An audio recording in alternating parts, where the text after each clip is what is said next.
All right. Do we even have a quorum? Yeah, you have 2 here and 2 online.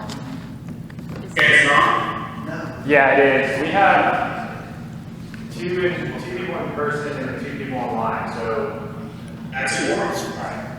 So we're still in the online thing is counting. Yes. Okay. Just want to make sure. For So you can make a motion to get going. Let me go. this meeting has not been approved for access because I'm on the wrong. Melinda said she might not be able to be there, so I will go ahead and speak. I'm sorry. All right. You ready? Yep. All right. Do I have to use the gavel? If you want to, yeah. All right. We're going to call the June 21st Planning Board meeting to order. We have a quorum with 2 planning board members in person and Ken Trenner and Ken Marino joining us via WebEx. Has everyone had a chance to review the agenda?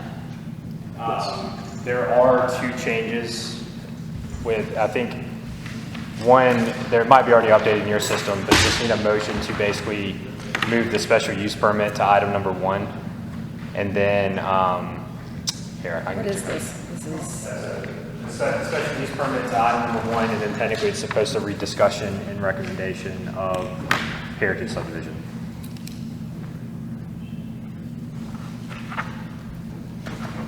That's my update for you guys. oh, okay.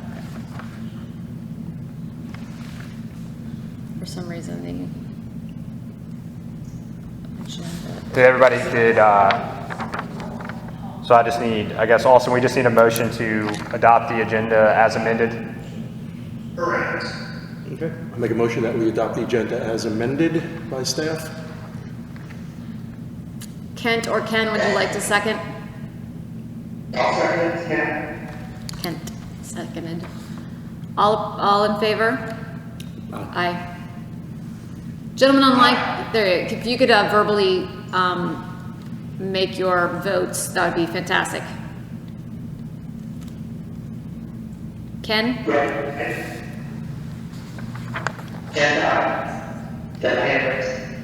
All right, Marino? I think I saw him raise his Ken, you're muted. WebEx hand.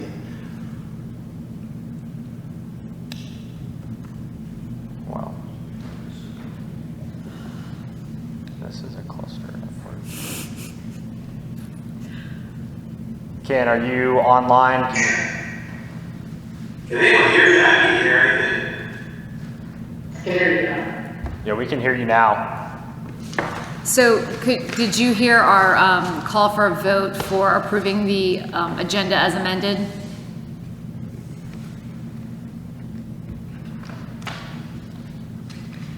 I don't think he can hear us. Austin, you can hear us, right? Yes, I can hear you. If Ken cannot, that is either his internet connection or has a setting on his end. I would check, he might have his volume muted. I've done that before. Does anybody have his number? I do not, I can find it. I haven't seen him in 2 years. So I'll say, because if he can call in, because if not, then we don't have a quorum to really do anything. That's a good point. Give me a second, let me check something, for requirements for the next meetings. There is a specific for it.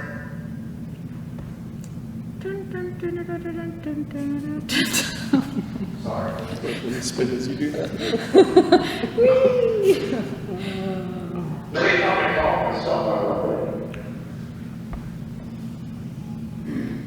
Yeah, Ken, if you have Ken's number and want to call him to see if he wants to call in, Ken, can you hear us? He's got his video up now. I can hear you, yeah. Ken can hear us, can Ken? Let's go Marino and Renner. That might be easier. Okay.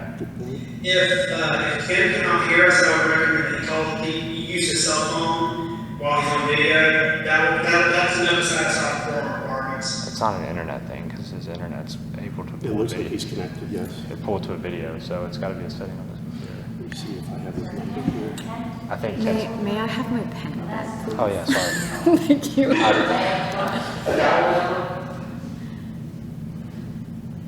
Cause he can see you, just can't hear.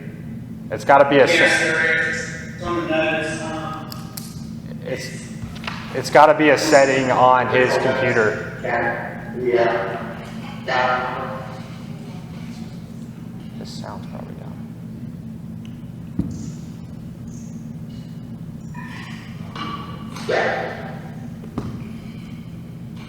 Yeah, now he's got it. I'm going to forward this to Ken. He should be able to see it. Make sure it's in the right email. So I just forwarded an email to Ken. Scott, it's on the red. I can't see it. No, but I thought I had it printed out. What is it? I can't see the agenda in eScribe. I just look over. Like I'm on that Let me see, items of adoption discussion. agenda. Yeah, I mean, that's the agenda right there.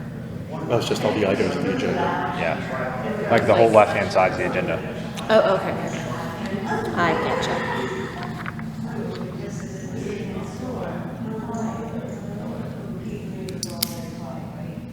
I can't wait till we get our full technology set up, but at the same time, Mm-hmm. people being here in person. Well, you're not the only one that's waiting. We've got like 8-9 months for commercial 75-inch Yeah. TVs that. That's what we're gonna have, screens and mics will be in here and all integrated. Because locally we use, what are you guys using? Not Asus. Hey, Hunter. Yeah, Oh, there it is. If we can't get Ken's issue resolved soon, we'll have to work on him. We'll not be able to continue with any further votes. I see him right now, but I mean, yeah, it's gotta be something on his computer because his internet connection's letting his video show up, so. Ken, can you hear us? Kent Renner?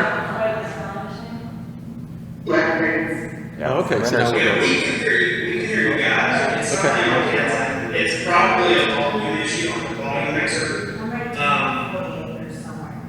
No, he's good So now. you can hear us. Well, Not right now. What about, is there a chat function?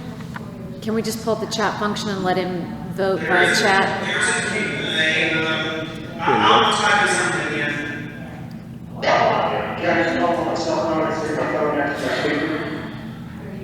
That would probably sound really horrible, but let me send him a message really fast and see if it's likes it.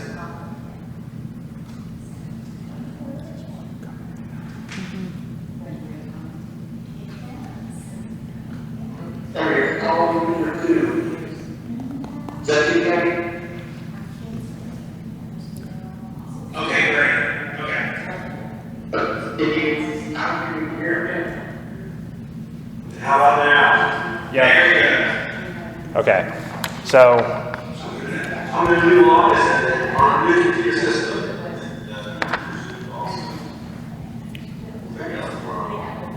Okay, glad to hear. Kelly, you're doing this. Okay, great, thank you. All right, adoption of the previous minutes. Has everyone had a chance to review the minutes from May 17th? Any questions, comments, updates, changes? No. Great, can I get a motion to approve, please? Okay, well, I'll make a motion to approve as amended by staff. no, No, we No. already did that. We already did did, this. yeah, Okay, I'm sorry. yeah, we moved on. This is just to approve the minutes as for presented. That's, never mind. May 17th. So, who made that motion? We'll say Rich did. He said. Okay. I'll make the motion. All right, and Who's second? can I get a Kent, okay, seconded. And all in favor? Aye. Aye. Great. Thank you, gentlemen. All right, moving on. This is the public comment period. I'm not sure who we have signed up. Anyone signed up for public comment? I know that you guys are in Athens, so you guys are fine. Did you want to speak or just here to listen? Okay, so we got nobody for public comment, unless Okay. there's anybody online. Is there anybody online that would like to speak during the public comment period here? thought that said Jim Henson at first, and I was like, oh, he's back. All right, so we can close the public comment Great. period. All right. All right, so we're moving on to the first item of discussion, discussion and recommendation of special use permit application number 22-12905, detached accessory uses and structures located outside the setbacks per ordinance 151.054B2. That was a lot to say. So, I'm gonna change this up. All right, Austin, you hear me okay? All good, okay, because I just changed mine. So, we received an application actually, it's kind of funny, if you guys recall, we just updated our accessory uses and structures language that was adopted by council earlier this month. Part of the provisions that was discussed at our last meeting was adding a avenue for residents to, propose a detached accessory structure in their front yard. What's kind of funny, a week later, I had some people coming in and they didn't know about the ordinance, and so we have our first special use permit application in regards to that. So Put the ordinance to the test. yep. So the application is Dan Bedwell, they're sitting back here. Their request is for a detached accessory structure to basically encroach into the front yard, located at their house located at 909 Woodland Forest Drive. I have some pictures I'm going to go ahead and share, kind of give you guys an overview.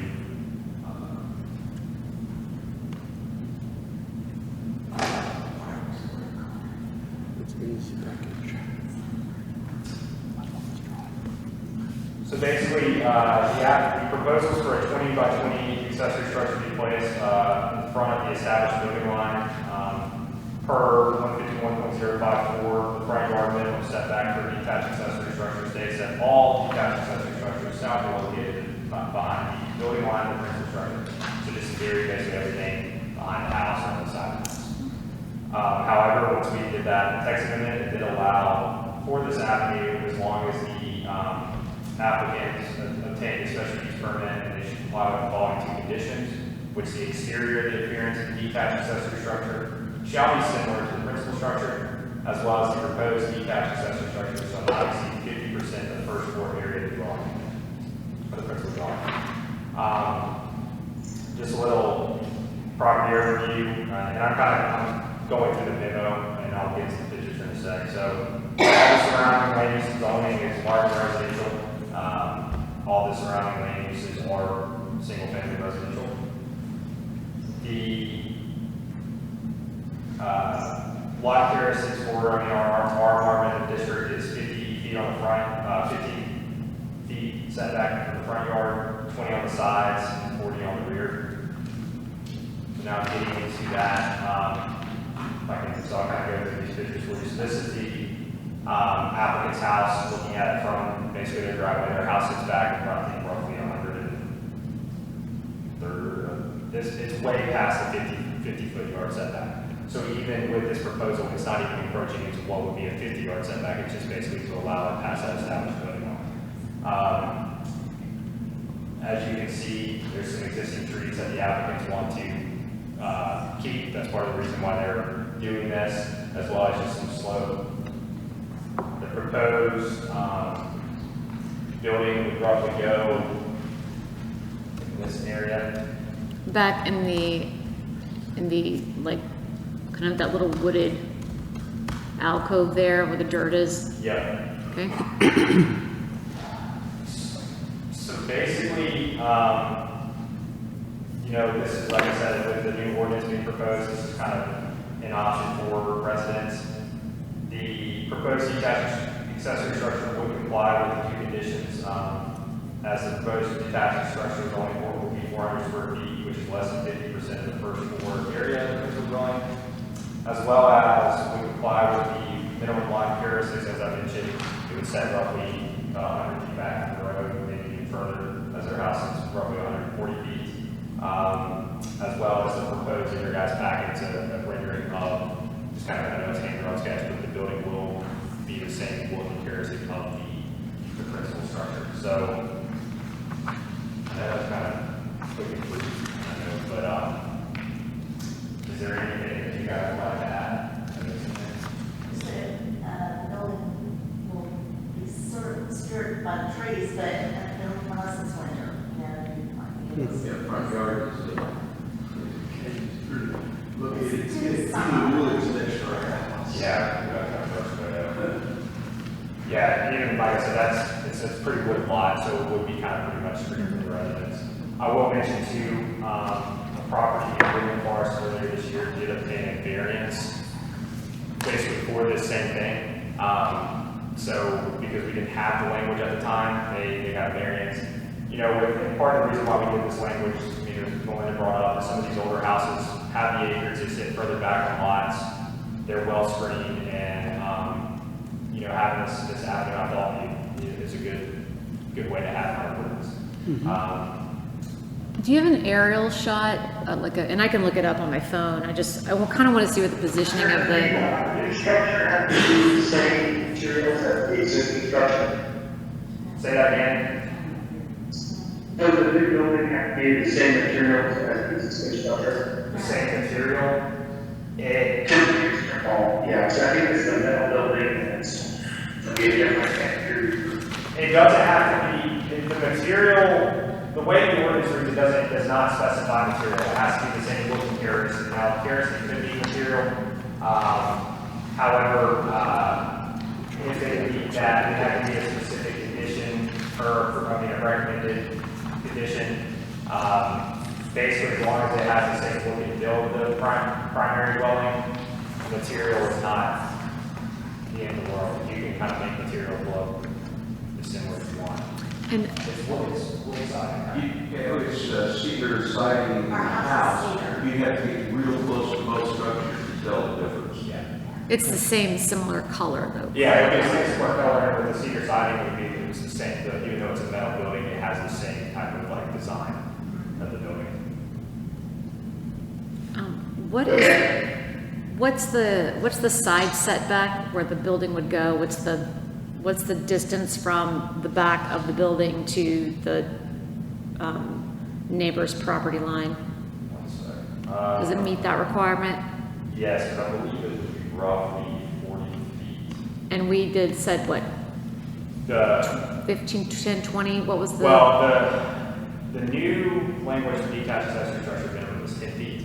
However, in scenarios like this, even though it's not specified, I would want to make sure it's at least 20 feet, meets the lot characteristics of the zoning, which it would comply with at least 20 feet there. Okay. I'm trying to go aerial for you right here. Yeah, I'm just trying to see where so it it's sits gonna in go- and, It's gonna go right back in there. yeah. But where's the other neighbor? They're way back there. So Oh, the yeah, so that's like not supposed to even- go over here, Yeah. and then let's go across the street. Yeah, we're not all the way back, we're way back down. Yeah, and then across the street there, we'll set back there as well. Ooh, Christmas time. And there, it's completely open there. So, Okay. is there any other questions, I guess from item members online or from the board? I don't have any questions. The aerial shot, seeing the distance and where the other houses are set back. I mean, they've got plenty of space, and as long as they meet all of the ordinance requirements, I don't have any questions. Rich, you good? I'm good. I kind of felt like, Hold on, Rick, 1 second. Okay, this is where I have to do this. This mouse is not let working. me see, this might give me area. There you go. Now you guys can chat. I love the rendering. I kind of felt like Mel Blanc was in the audience, so it was, loved it. I don't even know who that is. I'm usually no. I'm usually the one making references where no one knows what it is. Bugs Bunny, Elmer Fudd, Marvin and Oh, Marshall. okay, yes, no, I know who those are, yes. All right. I digress. Kent and Marino and, oh wait, did we lose? Marino and Kent, wait. Do you guys have any questions, concerns, or comments for the applicant or for Hunter? This is Kent now. He's good. All right, so if there's no further discussion, I'd like to We just needed a motion to recommend. yeah, so, approval. can I make a motion as the chair? I don't even know if I'm, I think you can, Austin, can I make a motion as the chair? yes. All right, I'll make a motion to recommend the applicant's special use permit 22-12905 as presented. If I could get a second? I second, but let me update 21-12905. I think you said 22. It should say 22. Did I Oh, mess? I'm sorry, in here it says Oh, 21. my bad, Okay. my bad. Oh, it says Then you were 22 correct. and, oh, okay, Yeah, it says 22 in one she's place. correct. The original motion was correct. Okay, I second That's the all. motion to approve. All right, all in favor? Aye. Signal by saying aye. Aye, great. Motion approved. Congratulations on your parking. Yes, so now it'll go. Now it'll go to- Council. Council will call for a public hearing at their work session next Thursday, and then the public hearing will be scheduled, July 12th. Yep. And, all adjoining property owners within 100 feet will get notified of that public hearing, and, we'll go from there. Yep. So, We're just a recommending body, so you've at least passed through the first gate. You're welcome. Have a nice night. enjoy. All right. Discussion and recommendation of the Heritage Subdivision MHD rezoning submittal. Okay.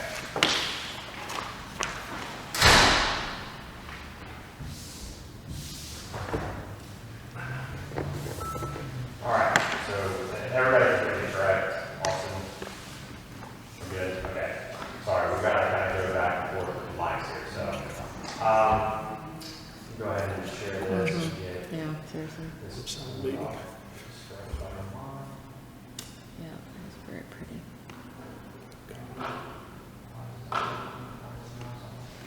That's what my neighborhood looks like too. You should come to get one of those. We just actually had one sell. Actually, that's my house. What is that? Okay. Yeah, that's my house. There's my neighbor. Okay. I mean, they So as from our last meeting, planning board recalls, we received a rezoning application from Jones Homes to rezone the two parcels known as the Odell Previous property down here on Youngtown Road from the Marvin R residential to the Marvin Heritage District residential only. This project or this rezoning application is for a 68 lot subdivision. This proposal is different, just for clarification purposes, from their 29 lot proposal that was approved by council back in March, as well as you guys reviewed earlier this year. That original proposal was done by the underlying residential zoning and submitted prior to the form-based code being adopted earlier this year. Once the applicant got their by right approval, they decided they wanted maybe to see if they could get it rezoned to the Marvin Heritage District and comply with those standards. So that being said, the property is 47.12 acres. The proposal is for 68 homes, which would yield a 1.55 units per acre. That is the density for this specific proposal, but as recommended in the small area plan and as we had previously discussed, the overall density of the district is still going to, basically we're looking at the whole heritage district as a whole as one kind of development and taking in, and that density shall never surpass 1 house per acre. Honestly, we'll stay probably way under that. The proposal has 19.10 acres or 40.55% of conservation area. The minimum requirement for that per the form-based code is 30%. I know the question came up in the last meeting, does that 30% have to be active and so on? The way the form-based code reads is that the buffer area and the retention ponds and stuff can be part of that percentage as long as they have amenities or some type of passive or active recreation. The 100-foot buffer along Newtown has a 100-foot or linear walking trail, as well as they're donating 2.25 acres for a future heritage park. There will be a neighborhood park. Okay. There will be a neighborhood park and trails around the retention pond. That is not specifically on this rendered master plan just because of once, if they seek approval during that construction phase, but that will be a part of their development agreement to make sure that those amenities are installed and to make sure they meet that 30% requirement. There's a 100-foot buffer along Newtown as well as the existing Meadowlark subdivision, so it's basically a 100-foot buffer all the way around.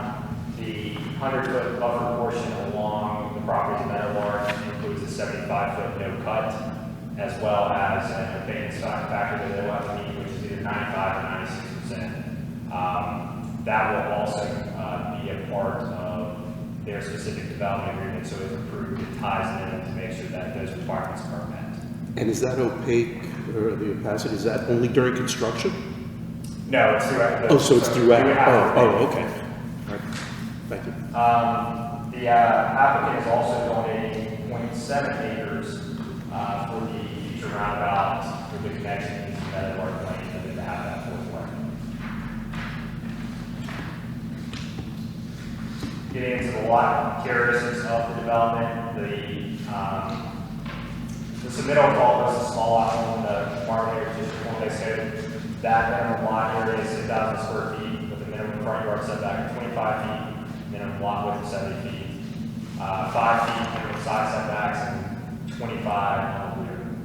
The average lot size for this development is 12,325, so it's a little above the minimum. And as I mentioned, there are currently 7 homes within the Heritage District boundary. So if this proposal gets approved, you will have 75 homes on 123 acres. The new density in the Marvin Heritage District would be 0.6 dwelling units per acre. And I also include kind of a chart for you guys to compare, looking at some of the other conditional zoning districts, Marvin Gardens, Fort Worth, and Meadows, and those lot designs. So our standards in the form-based code are higher than those 3 developments from a minimum lot size. The dwelling unit per acre is under all 3 of those. So you're looking at, those are 3 developments that have already been approved, either built or being built. And something you're going to have kind of a greater buffer and more larger lots and stuff that have already been. Getting into as for the conservation land, as I mentioned, 40.55% of open space conservation. The applicant is proposing a lighted walking trail as well as potential trails around the stormwater ponds. The applicant will need to submit a maintenance agreement that obligates either the property owner of the conservation land or other specified parties, basically meaning that it will be deeded over to the HOA, be the responsibility of the HOA if approved. That will also be part of the next step if this is going to approved. The applicant will also need to add these specific conditions into the proposed improvements and dedication of partners to the development agreement. Tree preservation, again, has a 100-foot perimeter buffer. If you guys recall, the 29 lot, this submittal has 10%, I think it's roughly 5 acres more of conservation land. So this submittal versus the previous one, even though it's higher yield, you're actually conserving a whole lot more of the natural trees and disturbing less land. Water and sewer, this development will utilize Union County Water and Sewer for their infrastructure connections. A pump station is being proposed to serve the development, as well as to have surrounding properties potentially tie in via, potentially any development on Let's property or even in some of the properties along Newtown into gravity feed into that pump station. I know it was mentioned at the last meeting, this situation with Union County staff, council, and I think even the applicant has met with Union County. They're working on trying to find a way to make it work with the pump station or find alternative solutions. However, for the rezoning, that thing does not have to be figured out yet because that is basically an outside agency's approval that we have to control. It does not impact the actual rezoning of the development. If the development gets approved and the sewer doesn't work out, then you just won't have the development, or they'll have to find some kind of alternative. also said that in one of the Porta outside- Johns. Pardon? Porta Johns? Sure. That was a joke, y'all, sorry. Outside of casinos, one of the things that came up in the public involvement meetings as well as even our discussion is some of the road improvements or driveway accesses. I think the last time we had this, but just to clarify, the DOT has allowed or agreed for only one entrance, so where you see road A, road B, you'll have one primary entrance, is that the one? This is the primary entrance. Yes, so it would be the fire. So B is the primary, or D? D. D is Yes. primary, The okay. primary entrance to the development will be right there, located on the road, basically pointing the property.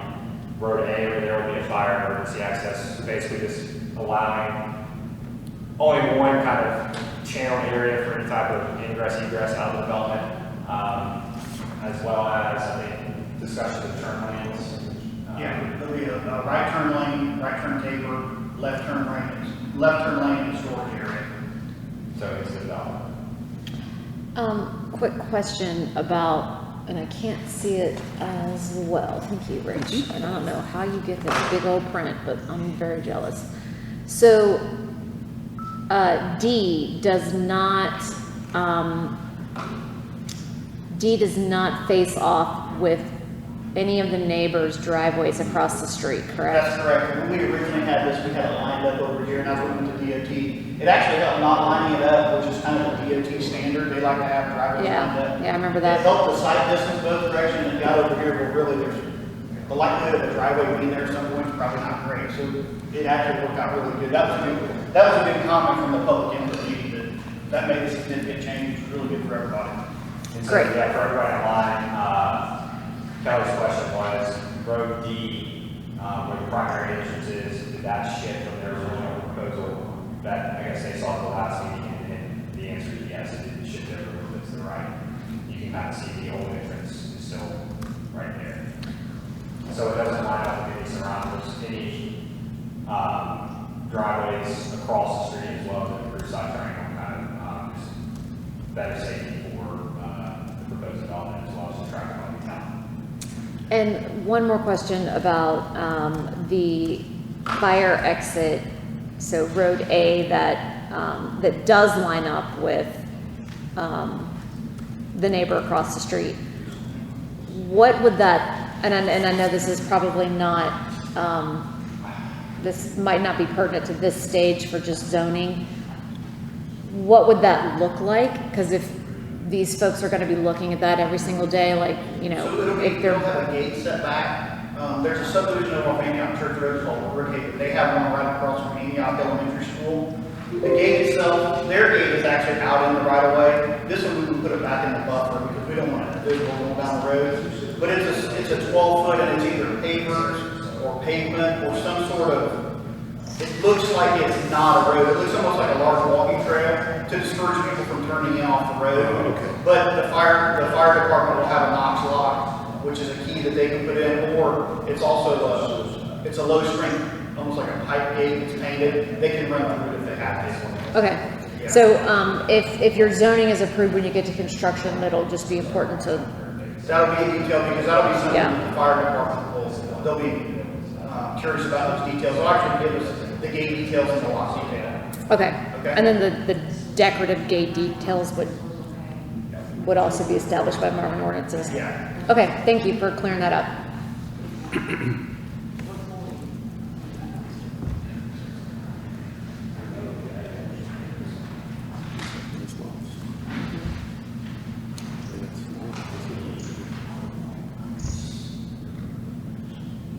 Okay.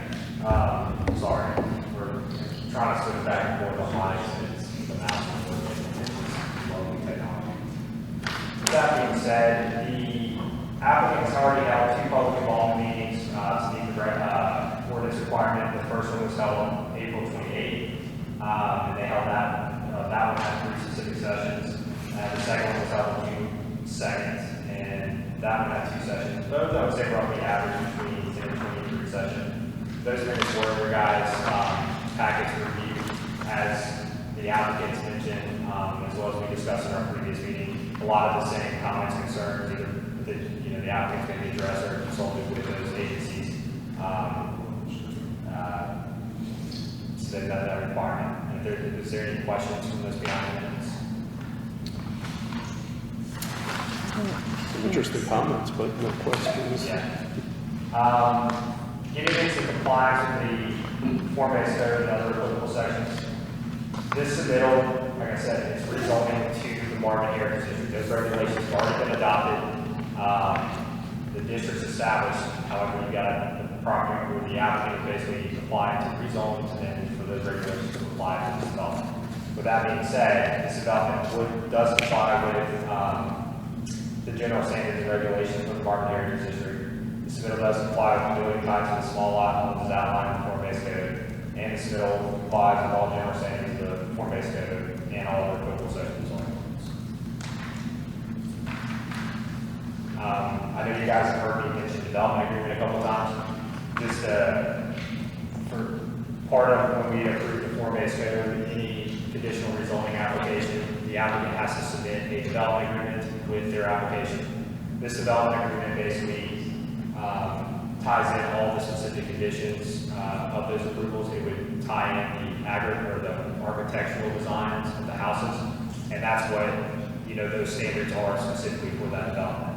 I don't think I included a draft development agreement in your guys' packets, but this will be presented to you guys during the July meeting. First thing I should probably mention is that since we're definitely missing some people tonight, and even if we have them all, I was going to have you guys probably just recommend this at the July meeting. I wanted to go through it and get any questions, comments, and feedbacks from you guys, and the applicant can then make some revisions or if so choose. But the final draft of that development agreement will be in your guys' packets in July.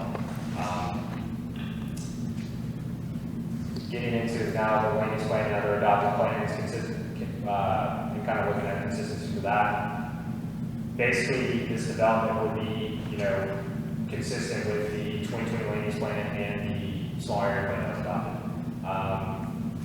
Really, the only inconsistency with the 2020 land use plan would be the residential density. However, when the small area plan was adopted, it became an amendment, or I guess an amendment updated on the land use plan. And so it does allow for that higher density on certain properties within the heritage district, but the overall heritage district, the overall density should not surpass 7.5 acres. So with that being said, it would be consistent with that. Furthermore, I will, can I jump in there though? Yeah. I will say that the transitional density does not necessarily meet the land use plan. And I know that everything Jones Home has done is pretty much to the letter for the Heritage District, but just on a 50,000 foot level, we've talked about this before, where it's a lot of density bumping up against a lot of rural properties. So that's been my biggest concern with this. It's just that original, that 29 plan from before had like larger homes on the outside with the density on the inside, which did in fact meet that transitional density kind of and I know we've had this discussion, but I just have to say it because I'm gonna dog on it. But I appreciate so much everything Jones Home, everything you've done to help with the roundabout, as well as taking all the comments from everyone, some of which have nothing to do with what you're trying to do, and some which did. So I appreciate all the efforts that you guys have done. And the one thing I'll mention is when the form-based code was adopted, part of the thing when the form-based code itself talks about the transitional and kind of having certain uses abutting the other. However, and this was already in, there was a buffer matrix / a buffer strip that it basically said if they meet this minimum buffer, which was 100 feet, then that would be kind of your transition. Yeah. And that was adopted within the form-based code, and that they do meet that. So, but I still understand what Yeah. you're saying, and that's why I mentioned, like I said, it's consistent with pretty much all the goals and recommendations of our 2020 land use plan. You can't, in most applications, you're not going to see 100% consistency, but that's a good note to point out. With that being said, is there anything else, Ben, you want to, add in? No, You might want no, I just, I would come up here. oh, sorry. 'Cause- Although I can hear him better than I can hear you. Sorry. No, I would like to take a chance to thank the board members.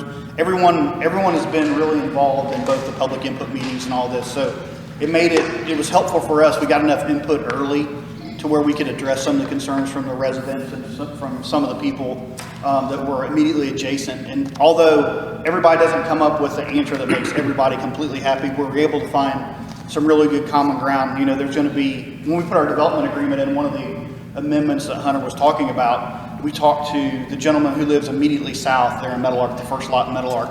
We're gonna add a different type of buffer, no matter what the opaqueness is, just to help screen his house and his driveway, because he's close to the property line too. So, but if we don't have those discussions and the board isn't open to having those discussions, it makes it difficult, because we can't get ahead of it and go meet with those folks and find out what their concerns really are. So we do appreciate that. I think Kent may have had a question. I saw something being typed in the chat. Yeah, something If you popped up wanna in the check chat. that. Hunter?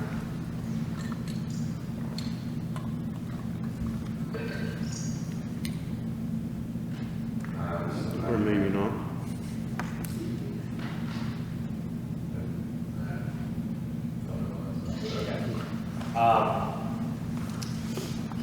With that being said, like I said, the planning board has 60 days to review.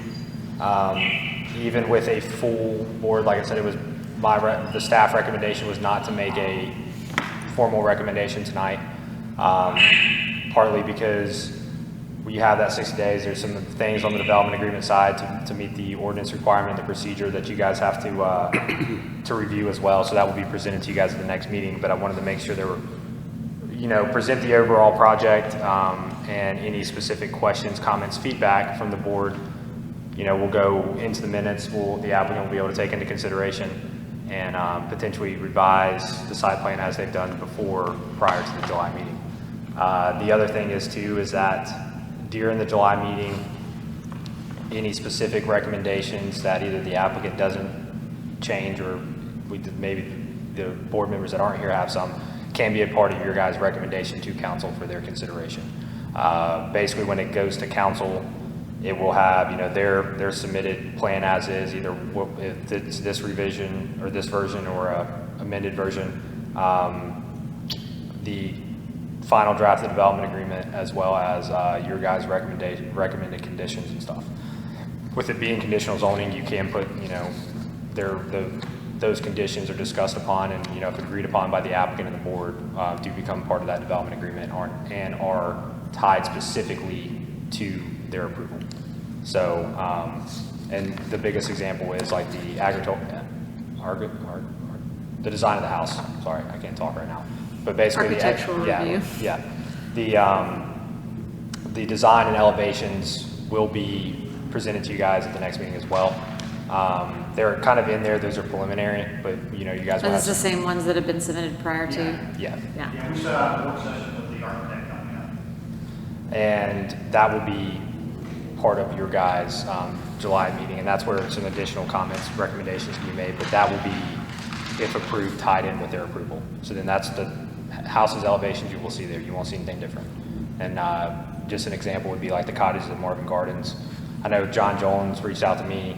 If you guys haven't been by there, that's a good one to go look at, just from, those lots are smaller, as looking at the chart, but those are kind of a similar type what you will see just on the ground, just so if you guys are looking just to visualize stuff. So we'll be We're not Sorry. approving anything now. We're not because approving anything now, starting the but- clock. We're not starting the 60 day. why, well, no, that they've submitted, so they've got 60 days from today or whenever it was, in order to get feedback from us, final feedback or final approval. Technically, when it goes to the preliminary review, that is actually the 60-day, which was last meeting. And maybe, the way the ordinance reads is weird, because it says 60 days, but then it says like literally 2 meetings. So it's kind of unclear, but yeah, I mean, that's why the July meeting was anticipation of you guys making a recommendation. Now, you guys can still recommend not to approve it, or if there's specific conditions or recommendations. Who is speaking? Please. I've asked twice, who is the person speaking? This is the planner. Also, this is discussion between the planning board and the applicant. I'm sorry, I just had to know who it was. I apologize. You're talking very fast, broken up, the transmission's not very good. And I just was curious as to who was speaking on behalf. It sounded like on behalf of the building. My apologies. Where were we at? I'm not sure, but my actual question was about the elevations of the homes. Why is that something that we have to approve with the zoning application? I'm confused about that. I thought that would be something like about construction, or because it's a conditional. It's a mixture of both. We actually been in, he asked the same question, and if you read our ordinance, I do believe that technically that the rezoning could be approved, and then their development agreement can be approved at a later date as well, but it would be the same process, meaning regardless, it has to be, the development agreement has to have a public hearing and be presented to you guys, and you guys make a formal recommendation, and then a public hearing by council, and then approved by council. How it's been done in the past, like for example, Marvin Gardens, all of that was kind of done at once, but however, that doesn't necessarily have to be here. You guys can make a recommendation on the rezoning, and one of the conditions of the rezoning can be a final approval of the development agreement, and then they could get that development agreement approved, and then would then be able to move forward in the process. Got it. So next meeting is review of the development agreement. It would be still a review of the whole application submittal, but if you guys from the design, the elevation and stuff of the house, or the houses, or any other comments, can still, that, like I said, your guys' recommendation could be, either to approve, deny the rezoning itself, but then if you guys want to have more input on the development agreement, then you guys can hold off on recommending approval for that, or make the recommendation to approve the development agreement after. Okay. So Jones Home will be meeting with architects, you said what, this week? We're going to set up a work session with the council to go over some of that, to finish that up. But we're going to have that done in time to present it to you guys before you have to make the recommendation. So will you be submitting different elevations from the ones we have seen to They date? vary a little bit based on the input from council in that work session. Okay. But you guys will have just as, because technically as the design review, We're the design review board as well. You do have that same authority. Okay. So that's why it will be presented to you guys as well. And one of the things that you're going to be presenting, where it's going to be different homes side by side, so no two homes will be next to each other that look alike. The elevations will vary next to each other and across the street. We don't do next to each other or across the street. The house it could be the same house with the elevation. With a different elevation. Okay, all right. So yeah, with that being said, like I said, I just wanted to do that general kind of overview. I was not aware that we were going to have only 4 members tonight, but I think Yeah.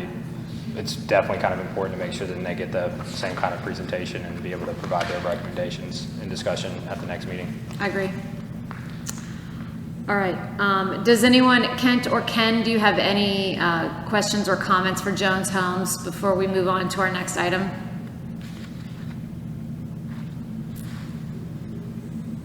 This is Ken. I do have one question. Why did you decide to go on to the new zoning as opposed to the latest group in terms of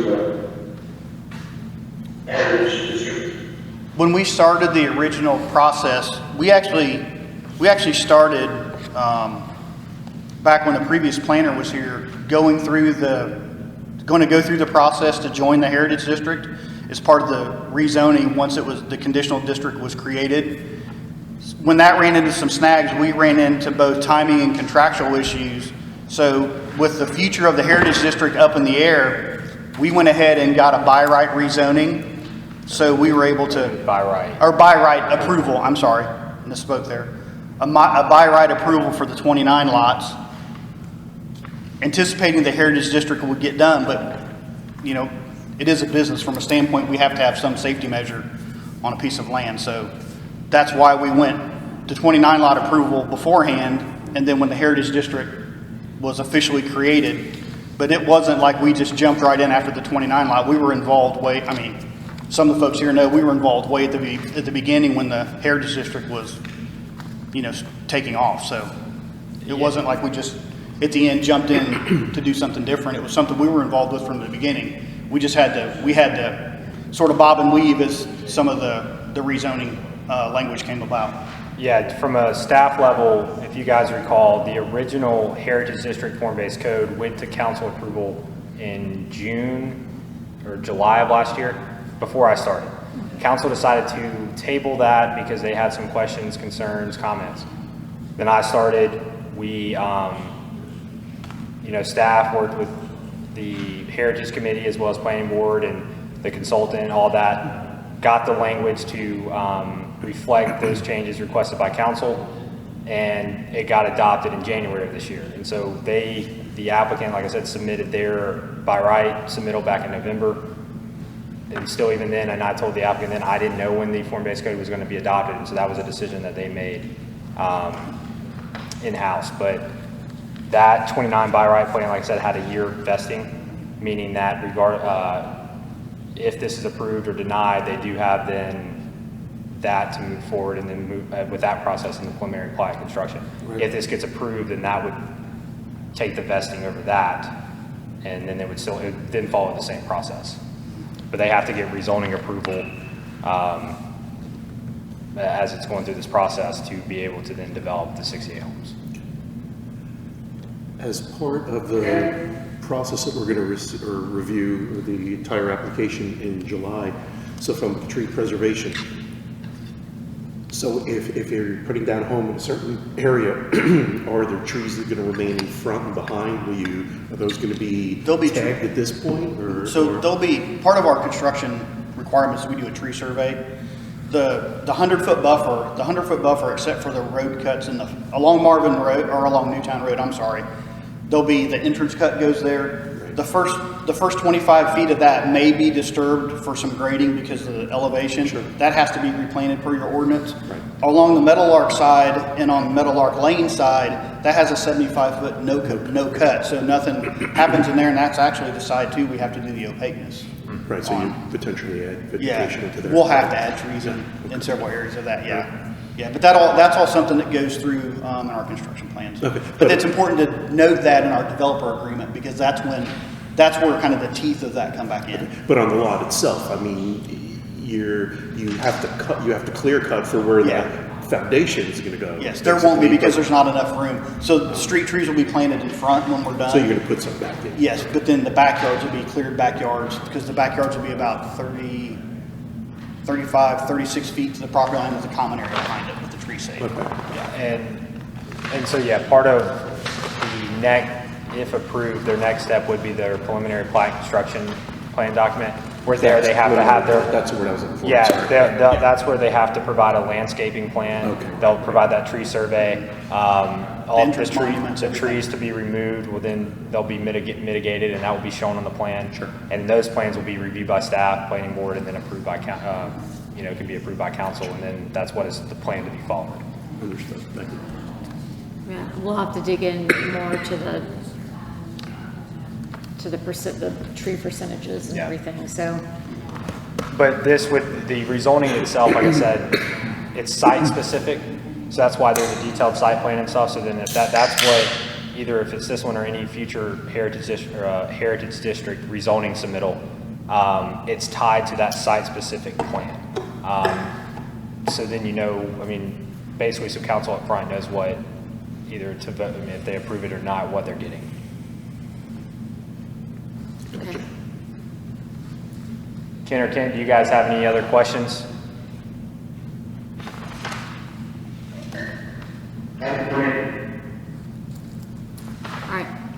Thank you. Do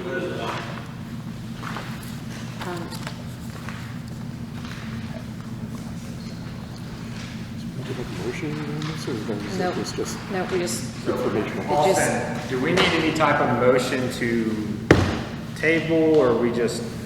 we weren't, I don't think we were voting on that. No, I mean originally, but I didn't know if there was any kind of motion to table until the next It meeting. would just, Austin, this would just get moved to our next meeting agenda, correct? Or just get added to it? We don't have to request it? We'll put this back next month. This is an established process. You don't make a recommendation today, it has to come back, it has to go through the process. So you don't necessarily need a motion to take it to the next meeting. You can make what you want, you're not required to. Okay. Can I tell you something really quick before you leave? Sorry, can you give me 1 second? Yeah. Discussion of creating a village civic. Okay. We'll put a timeout. I want to know where Austin is. What part of the world are you at, Austin? I'm just in Asheville for a little 10 week. Well, you can't just say just Asheville. It's a beautiful place. I've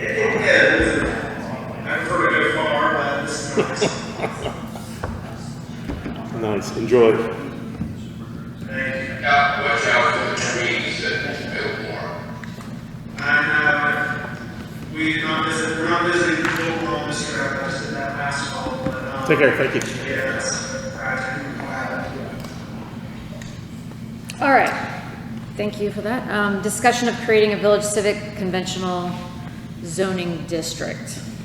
All right, so basically this is kind of for information slash kind of getting some initial just guidance here. If you guys recall, one of the goals that we set at the beginning of the year in our joint meeting was kind of updating our zoning ordinances and regulations there. But one of the things that came to mind is maybe establishing a civic zoning district. And basically that would entail basically your schools, your churches, village hall and stuff. And the reason that came to be is when the form-based code was established and the way it was established, one had like village hall and the churches established or designated for civic. Well, now that village hall is built and some of those churches, like it's not necessarily like, it doesn't give an incentive even from the village to go through this conditional zoning process for an existing structure. Now for the churches, it'd be a little different. Like if they want to upfit and stuff, that would be their recommendation.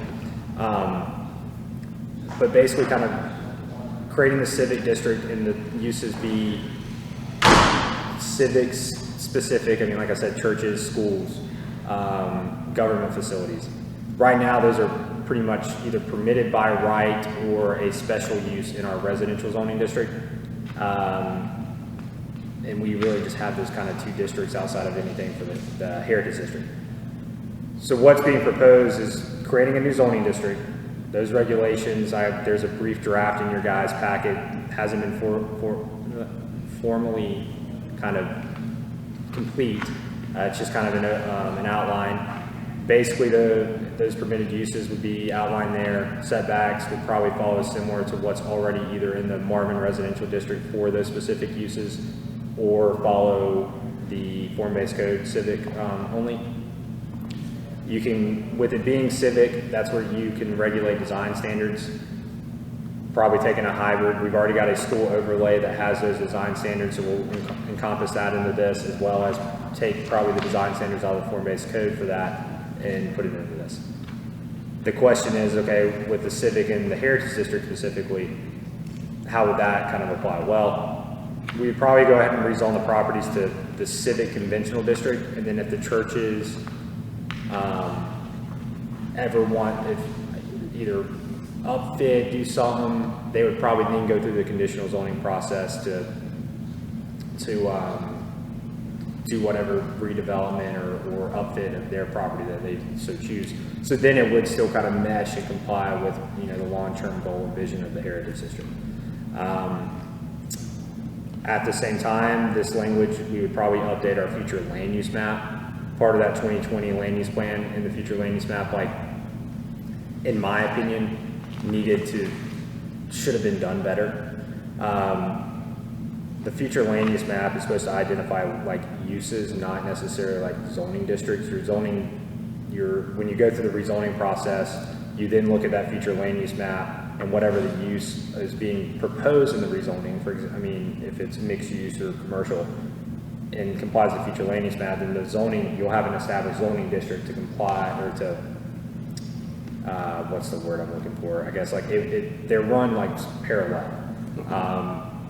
The zoning district is where your regulations are at, and they regulate uses. The future land use maps are kind of a vision of what type of uses are ideal for that area.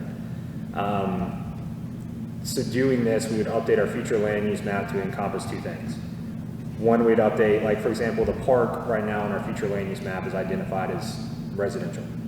That needs to be updated as park, recreation, open space on the future land use map. Because then technically if somebody wanted to come in and make an offer or whatever, like for a residential development there, it would never, this is a very, very hypothetical.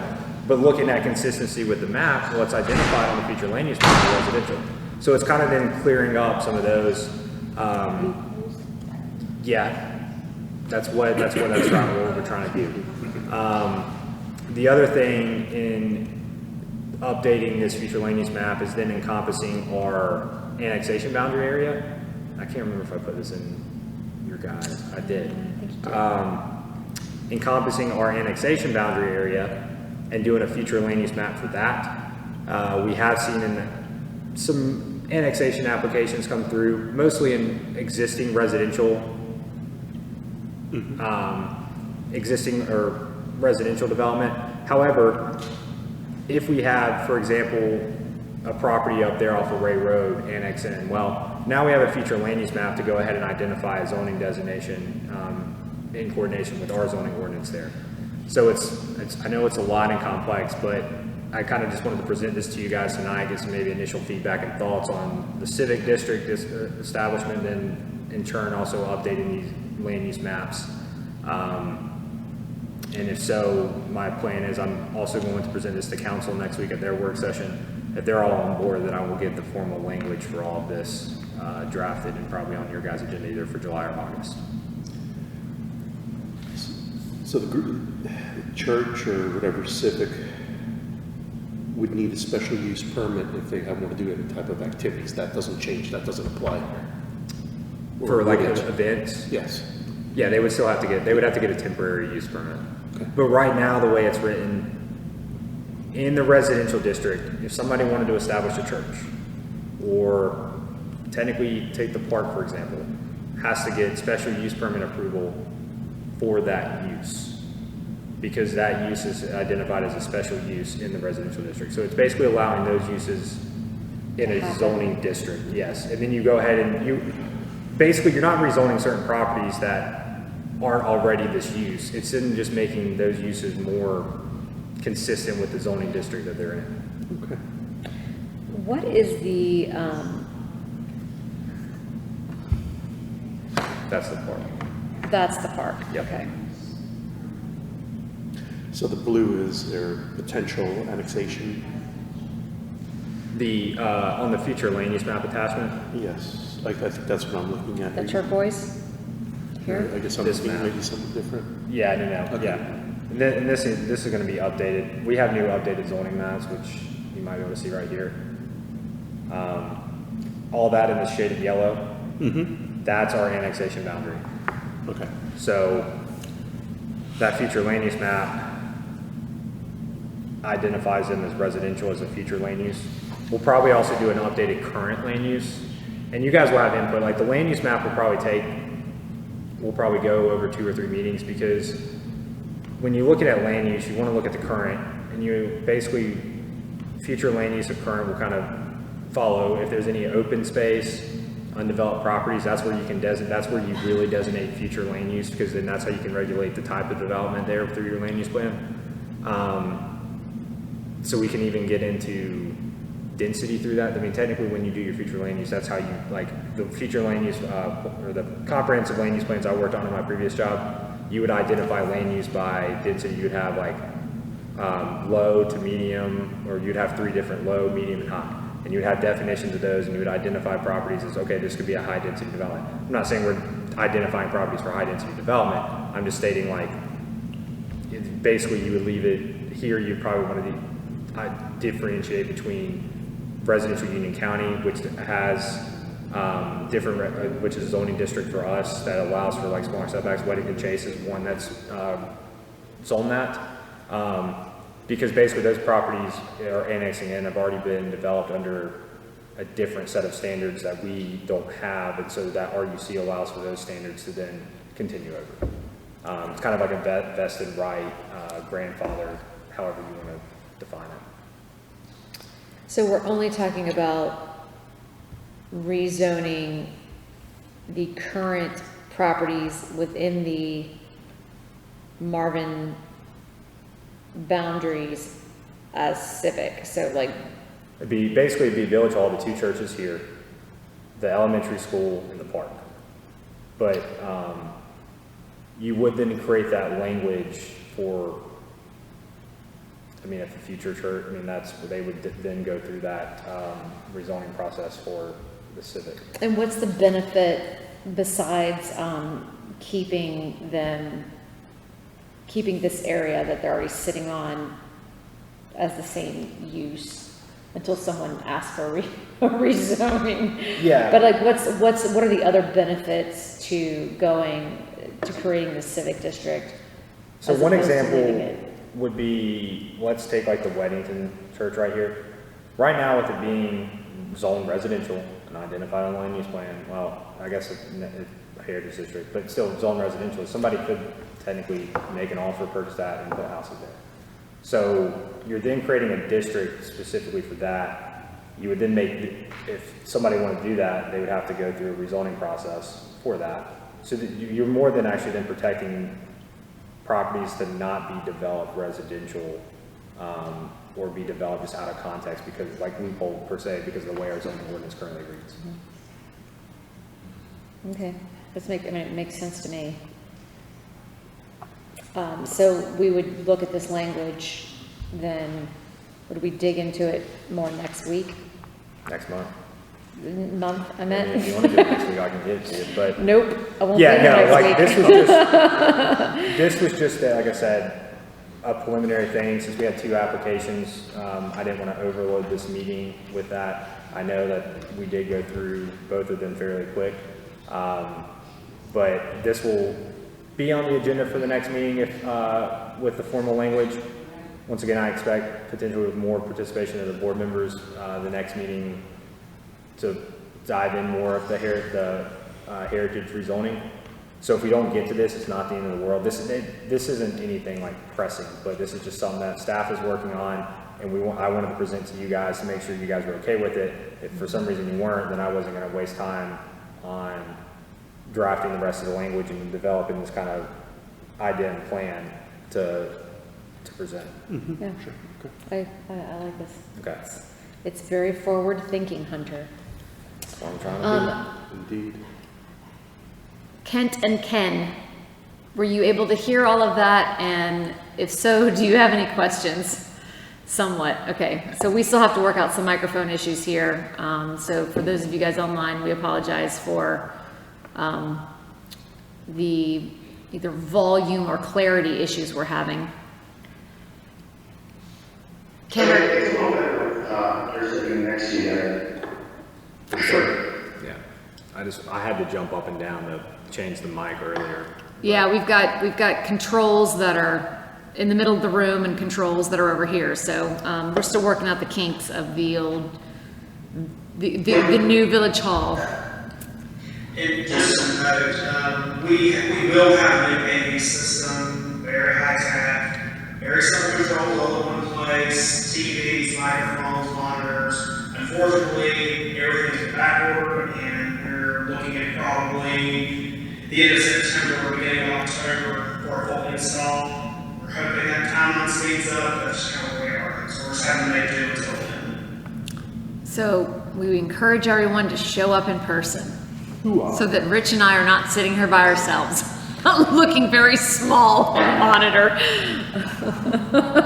Just means we're not I feel sharing like I out. need to take up more space. Just a bobbing head. Yes, first world problems here. Yeah, definitely first world problems. All right. So if there are no questions or comments from our online members, we are at reviewing action items for the agenda. I think we might have just set a record. The only thing I have is I'm going to bring back that draft developer agreement at the next meeting. Do you have anything you want to add? No, that's it. Like I said, the next meeting will consist of basically the applicant for the heritage rezoning has submitted everything. So that, like I said, the development agreement is one component of that, and there's been some already recommendations made by staff that they're making. And so you guys will then have the full completed packet with the application, if it's this site plan, the draft development agreement and everything, so. And hopefully updated renderings of the homes. Yeah. If we're gonna approve, yeah, because what has already been submitted. That was basically put in there as a placeholder from my understanding, so. Yep. Okay. Board comments. How about we start with Kent? Using my articulation today, is it coming across? Sounds very crisp. Yeah, nothing on this today, thank you. Okay, Ken? Comments? Thanks for helping with the technology, no other comments here. All right, thanks for hanging in there with us. Rich? Hunter and Austin, thank you all very much for what you do. We appreciate it, and it's good to see everybody. Yeah, Austin, enjoy the rest of your vacation. And thank you both for the thoroughness of the materials. And eScribe's working out really well, Austin. So I don't know how much, if you were the one who chose it or fought for it, but it's very helpful, and the Yes.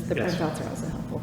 Yeah, that's the one kink we're trying to work out, is that the agenda packets went out, I guess, Thursday, Friday, and I was still finishing up my formal kind of analysis, and I finished this up this morning, and that's the only kind of hard thing is, I mean, he can, I think, upload it for you guys that are participating, but for the public, it's a whole process within itself. But Yeah. this fully detailed staff report will also be a part of the July packet. So for the public or anybody, I mean, there's not anything really different. It's just more details. Okay. Excellent. All right. Well, if Bob Markleese. Good job, everybody. Going over some tackling some issues that'll be for the next meeting. So, no comments. Thank you. All right. Thanks, Bob. Thanks to you guys who joined us in person. And if there are no other comments, I move to adjourn our meeting. So moved. All in, or second? I second. You moved the first one. I can say. We're doing a record. We're gonna say Ken seconded. And all in favor? Aye. All right, meeting adjourned. Thank you, everybody. We can Gotta hit the gavel.